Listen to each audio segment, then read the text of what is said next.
అందరికీ నమస్కారం. ఎలా ఉన్నారు?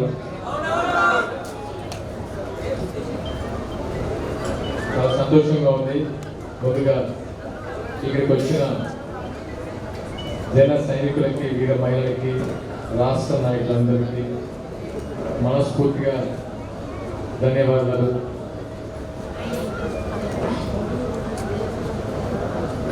ఫస్ట్ టైం అంతకుముందు పవన్ కళ్యాణ్ గారి మీటింగ్కి వచ్చాను. ఇక్కడే మన ప్రధాన ఐఎస్ ప్రకాశం స్టేడియం. అప్పుడు నేను మా రామ్ తాలూరు గారు వచ్చాము. తర్వాత నెక్స్ట్ టైం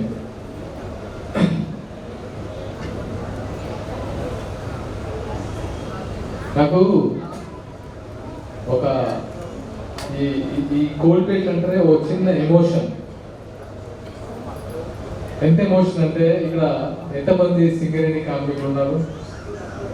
ఉండొచ్చా? ఉన్నారుగా, ఫ్యామిలీస్, కుటుంబాలు ఉన్నారు. యా, చాలా మంది వచ్చుంటారు.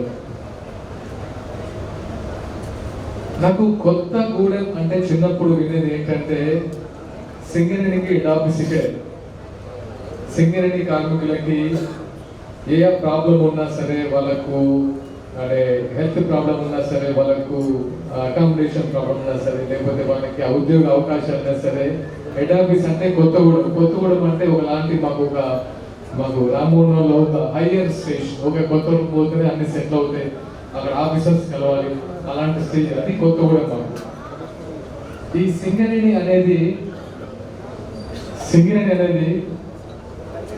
నేను ఇంతకుముందే చెప్పాను, ప్రతి సింగరేణి కార్మికుడికి ఒక గుండె చప్పుడు ఎక్కడ ఉంటుందంటే ఇక్కడ బొగ్గు పిల్లల్లో ఉంటుంది.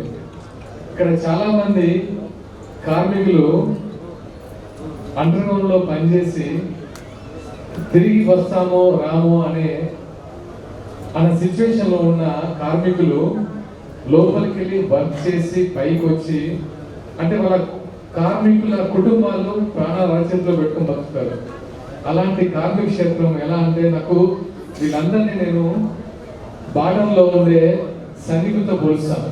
ఎందుకంటే వాళ్ళు కూడా అక్కడ భారతదేశాన్ని ఏ రకంగా అయితే బార్డర్లో సేవ చేస్తారో, దేశానికి వెలుగునివ్వడం కోసం ఇక్కడ తన ప్రాణాల సైతం లెక్క చేయకుండా అండర్గ్రౌండ్కి వెళ్ళి పనిచేసి ఇంతమందికి వెలుగుతున్న సింగరేణి కార్మికులకి మనస్ఫూర్తిగా కృతజ్ఞతలు అండ్ సల్యూట్. మళ్ళీ మాతో చెప్పించుకోవద్దు, ఎందుకంటే ప్రతిసారి ఇక్కడికి వెళ్తే చాలు ఆంధ్ర పార్టీ ఏంటి, తెలంగాణ పార్టీ ఏంటి అనే తెలంగాణ గడ్డపై తెలంగాణ ఉద్యమ స్ఫూర్తి తీసుకొని పవన్ కళ్యాణ్ గారు 2014లో స్టార్ట్ చేసిన పార్టీ ఇంకా విద్వేషాలు రెచ్చగొట్టి ఆంధ్ర తెలంగాణ అని మీ పబ్బాలు కట్టుకుంటే మాత్రం బాగుండదు. ఎందుకంటే 12 సంవత్సరాలైంది తెలంగాణ వచ్చి, అంతేగా 12 సంవత్సరాలలో 1200 మంది అమరవీరులు చనిపోతే ఇప్పటి వరకు వాళ్ళకి న్యాయం జరగలేదు. ఇంకా తెలంగాణ ఆంధ్ర అని ఎన్ని సంవత్సరాలు అమరవీరుల రక్తంతో మీరు అద్దాల మెడలు కట్టుకుంటారు చెప్పండి? ఇంకా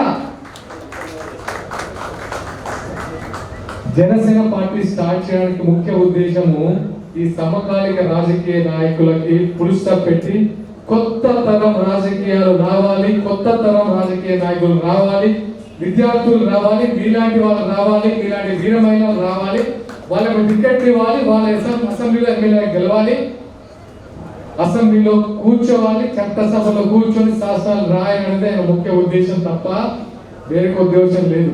ఇక్కడికి ఎవరు వచ్చినా సరే ఇక్కడ కూర్చున్న ప్రతి ఒక్కరు కొంతమంది హైయర్ ప్లేస్ లో ఉండేవారు, కొంతమందికి రాజకీయం కొత్త అయినా సరే జనసేన పార్టీ అవకాశం కల్పించింది. ఇక్కడ అందరు కూర్చోగలిగారు, వివిధ పదవుల్లో ఉన్నారు. సో జనసేన పార్టీకి భాషలు, మతాలు ముఖ్యం కాదు. ఈ కార్మిక క్షేత్రంలో కూడా అంతే. ఇక్కడ కార్మిక క్షేత్రంలో ముఖ్యంగా ఎలా ఉంటుందంటే, కులాలు ఉండవు, మతాలు ఉండవు, ఎక్కడి నుంచైనా సరే వచ్చినా ఆదరిస్తారు. ఒకటే కులం, కార్మిక కులం. అలాగే జనసేన ఒకటే కులం. అర్థం చేసుకోండి, జనసేన అనేది ఇంకా మీ ముందుకు వచ్చింది. ఇక్కడ నుంచి ఆదరించాల్సిన బాధ్యత మీది.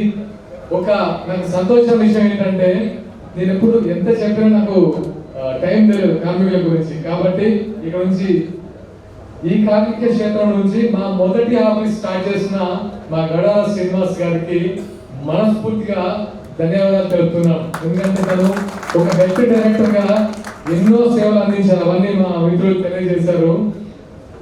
సో ఆయన పరోక్షంగా ఆయన నుంచి లబ్ధి పొందిన వారు కానీ ఆరోగ్యం